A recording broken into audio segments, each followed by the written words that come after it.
Ms. Shapiro, Yalamanchi, Mr. Schwartz, Mr. Benkin, and ladies and gentlemen in this august hall, meeting on a great mission that we are all working on as to how to further consolidate Indo-Israel relations. Although the title is Hindu-Jew association or relations, but both of us are overwhelming majorities, the Hindus in India and the Jews in Israel. And so in effect it is whatever we say about Hindus and Jews equally applies to Indo-Israel relations. Yalamanchi introduced me as a detective. I only detect, I don't do detective work.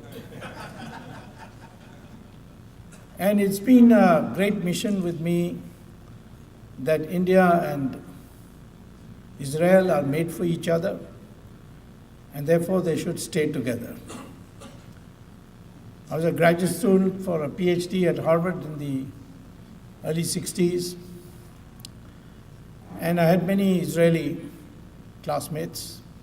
Some of them rose to great heights in their country when they went back. One of them was a very good friend of mine called Yoram Ben Porat, who became the president of the Hebrew University. Unfortunately, he died later in a traffic accident. And he came once in the early 80s to India to attend a conference on population control. Both of us were students of a very famous economist called Paul Samuelson, as well as Simon Kuznets. And Simon Kuznets, of course, had very close connections with Israel. And so when he came, he called me up in a very hushed voice. And he said that, will you see me? I said, of course I'll see you. Where are you? He told me the hotel. I went there. And he was looking like a frightened person. So I said, what happened? He said, I came for a conference, and the conference sponsors said that please introduce yourself as an American and not as an Israeli. So I said, I'm surprised. I mean, that conference sponsors are idiots, if you tell me that. But anyway, what can I do for you? He said, I want to see Taj Mahal. So I said, okay, I'll do the best thing for you. I'll put you on a tourist bus, and you go all the way to Agra, the city where the Taj Mahal is, see it, and come back. He said, but what will happen to me when I go there? People warn me I should not reveal my identity. I said, don't be silly. Just tell everybody, I am an Israeli, and see the reaction. So he went and came back, and he was a transformed man. He was effusive, he was back to his old self. I said, what happened? He said, I sat in the bus, the guy next to me asked me, which country you're from? I said, Israel. He said, Israel, they are our friends. And the passengers took me to their residences in Agra and gave me dinner, lunch, and so on, and put me back. He said, I never would have believed this if I had not seen it. Throughout the existence, from the beginning of the existence of Israel, modern existence in 1948, the Indian people overwhelmingly supported Israel. And that's for the courage that the Israelis showed. Surrounded by a hostile environment, a handful of people converting desert land into greenery, producing technology which is never known before to the human beings. So this admiration was there. And it is wrong to say that India's policy was because of the Muslim vote. Muslims generally in India have no particular stand on Israel.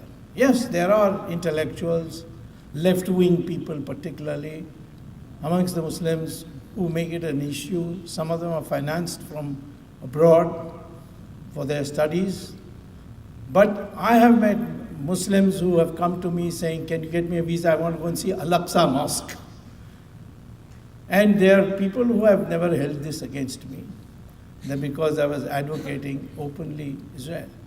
The real reason why India hesitated, and I'm not justifying it, but the real reason India hesitated was the Soviet influence in India and the Soviet patronage of certain terror-promoting states like Syria, Libya, and other countries.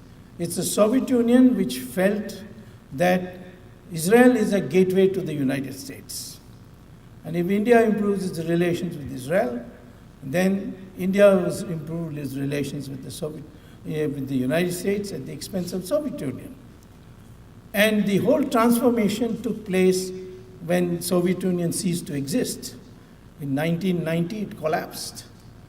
I had been from the time I returned from Harvard and joined Indian politics in the early 70s, I had been advocating we should diplomatically have ambassadors from Israel exchanged.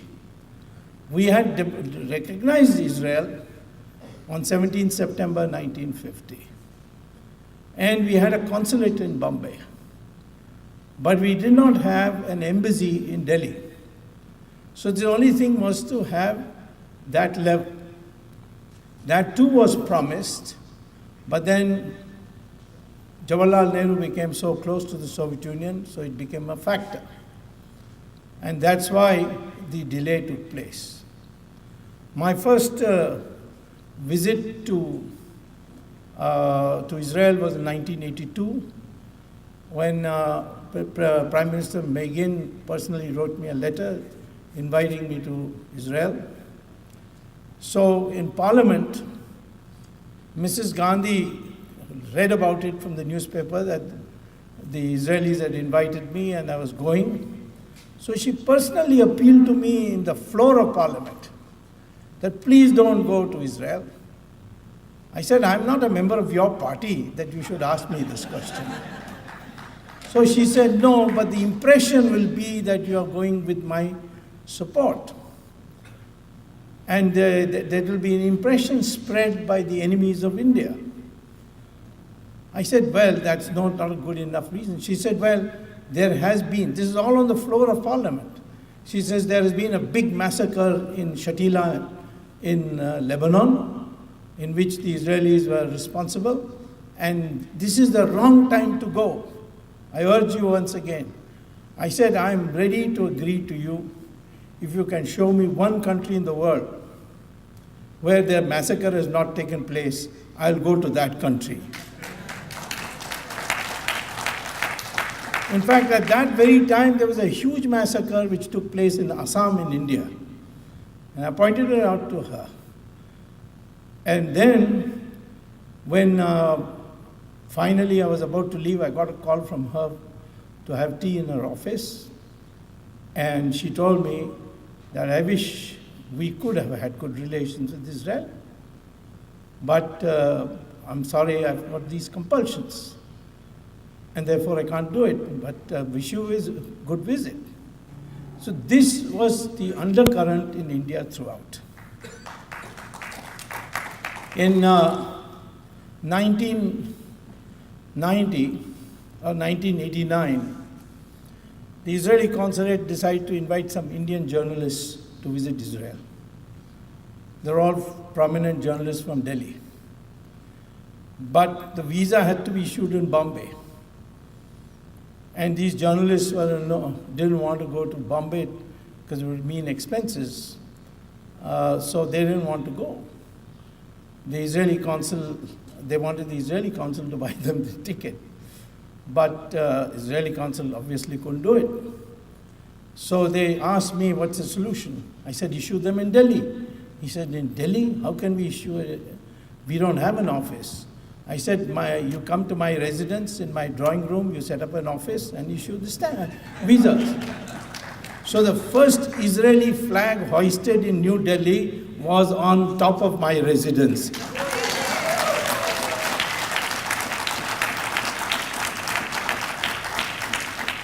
Soon thereafter, government came. I became the senior cabinet minister of commerce, law and justice. And the prime minister told me, I asked the prime minister, let's recognize Israel.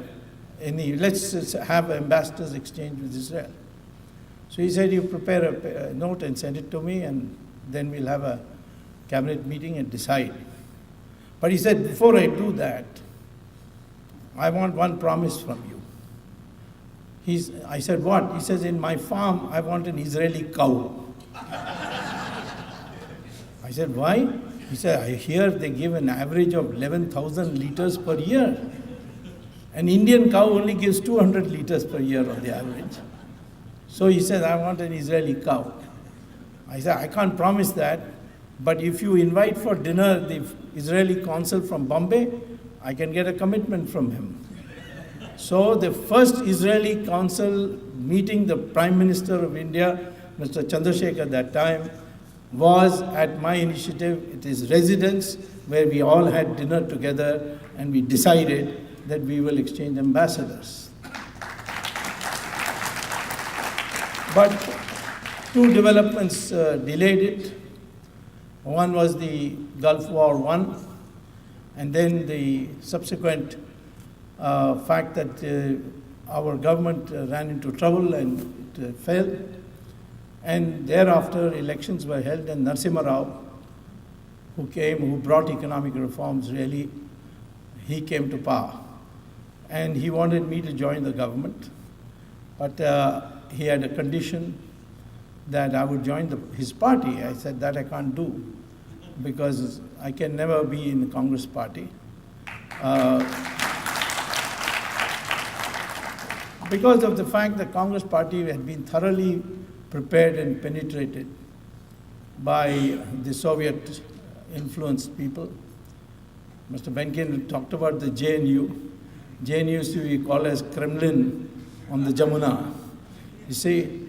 And of course now the character is changing with new students. They are now, JNU is also undergoing transformation.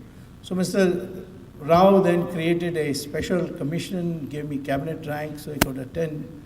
And it was Mr. Rao who, with great sagacity, made the decision, implemented the decision that we had already processed, and the Israeli ambassador came to India and the Indian ambassador went to Israel. And since then we have not looked back. Our strength, our relations are growing day to day. And we hear it here and there. Recently, the Pakistan terrorists entered the city of Gurdaspur in Punjab. And that's a very crucial city because it's the connecting link road-wise with Kashmir and the rest of India. And so if Gurdaspur had become taken over by the terrorists, we would have had a problem. And within 4 hours, a team that we have called the SWAT team, that SWAT team finished them all off. And then the commandant was interviewed, and he said, how did you manage this operation so fast? He says, we were trained in Israel, that's why. I mentioned this to the Israeli ambassador, and he said, yes, we regularly prepare train your commando teams for anti-terror operations, and they always get the first prize in the competition amongst all the countries that we train. So today we are in a much stronger position to meet terror because of the training that Israel has given.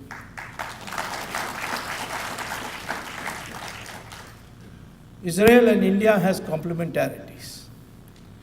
But the fundamental complementarity that we have to give effect to today is the fact that you are surrounded by more than 100 million Arabs, and each of them occasionally issues a statement that they want to liquidate Israel. We are 1.25 billion people, and therefore your lack of manpower is our responsibility. And I'm presently working on a military agreement, a defense agreement between India and Israel, which has a clause that if ever Israel is attacked or invaded, Indian troops will land in Israel to defend it.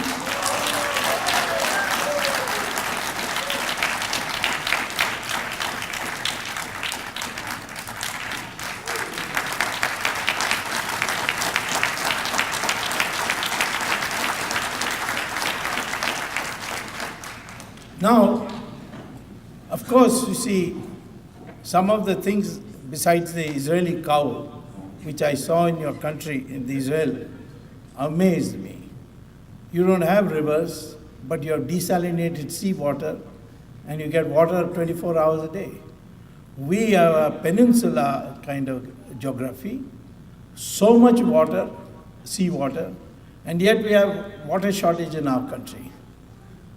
This is one. Second is what you have done for irrigation, the drip irrigation, which has now become a craze in India. So I think, therefore, we two countries appear to have been made for each other. And there we must now go on exploring more and more areas where we can cooperate. We have a major threat looming in the world, which is much worse than the threat posed by Hitler in World War II, and that is the threat of the ISIS. What they did to the Yazidis should be an eye-opener for everybody. They paraded Yazidi women naked in a marketplace and auctioned them. And the world just kept quiet. And these were the most defenseless people, the Yazidis. So this ISIS is spreading. And it has now come to the borders of India. It's certainly penetrated Pakistan. There are little pockets in India too, where you see ISIS flags. I think we have to prepare for a final major confrontation. And for that, in my opinion, ISIS itself has identified their principal enemies. India is one of them, Israel is another, United States is another. I think the time has come for the three countries to sit down and work out an arrangement by which this menace of the ISIS should be ended. I also say this much, that we have participated in almost every dimensions of human endeavor between India and Israel. I was part of a Hindu-Jew dialogue in which your chief rabbi came to New Delhi. And we had a discussion. What is the fundamental difference between our two religions? And finally, it was narrowed down to only one point. And that point was that the chief rabbi said that you believe in polytheism and we believe in one God. Swami Dayanand Saraswati, who was the pioneer of this Hindu-Jew dialogue, he said, no, you got it wrong. And we believe in one God, but many manifestations. For the explanation to the people of the concept of God, we find it easier to give them human form and in multiple forms. And therefore, our commitment, our religion is founded on the idea of one God, just as Judaism is. And on that, it was concluded that two religions of ours, ancient as they are in fact in perfect harmony with each other. So even religiously, India and Israel are very, very close.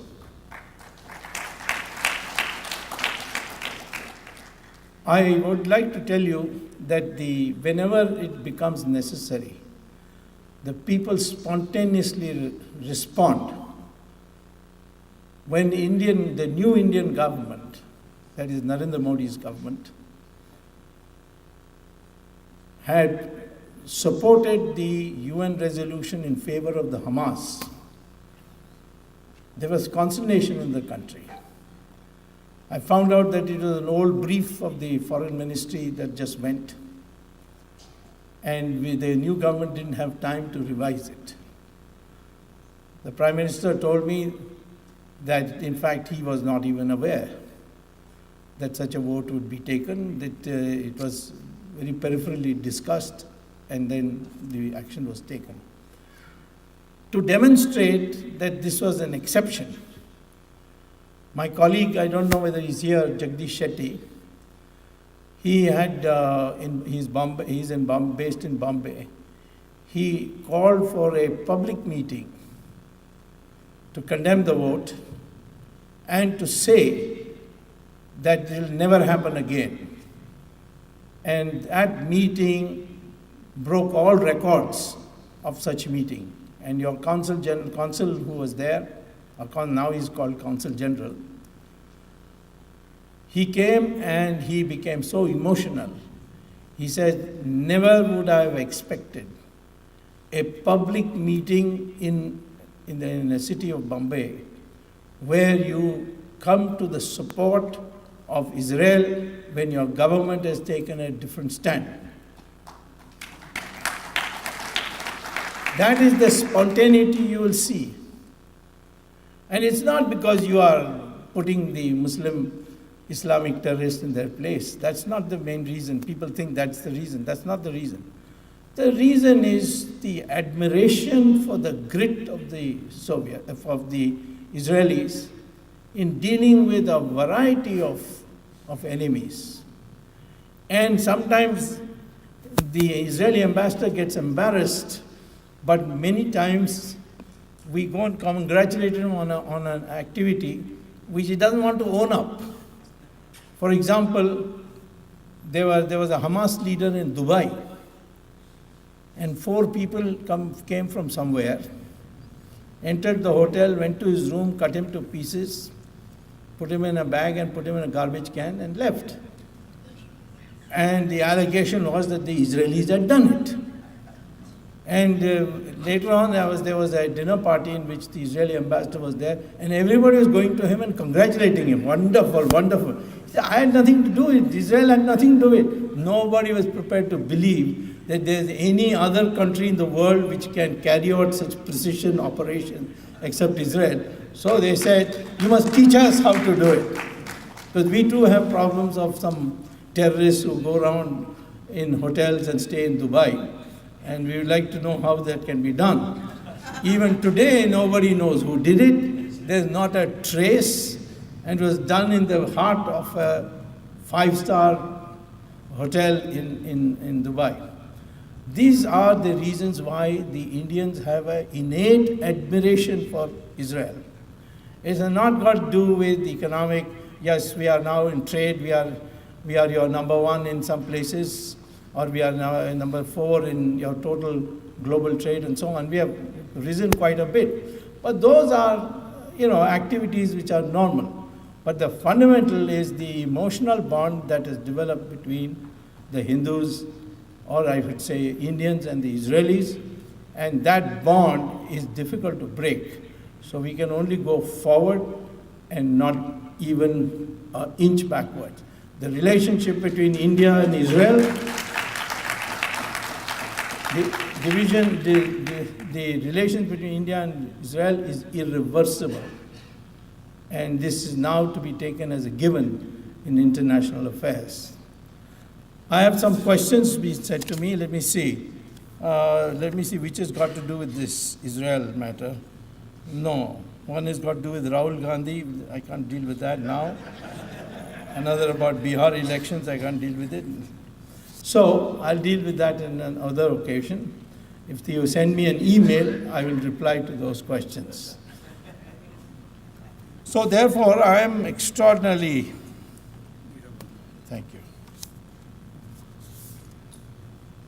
He says, the question is, what specific steps we both communities can take to develop further Hindu-Jewish dialogue in Chicago? I think, first of all, you need to have a stable committee of India, Hindus and Jews, and they should make it a point to structure a association, and the association can meet in a all United States conference, and I'm sure that will be a huge response to that.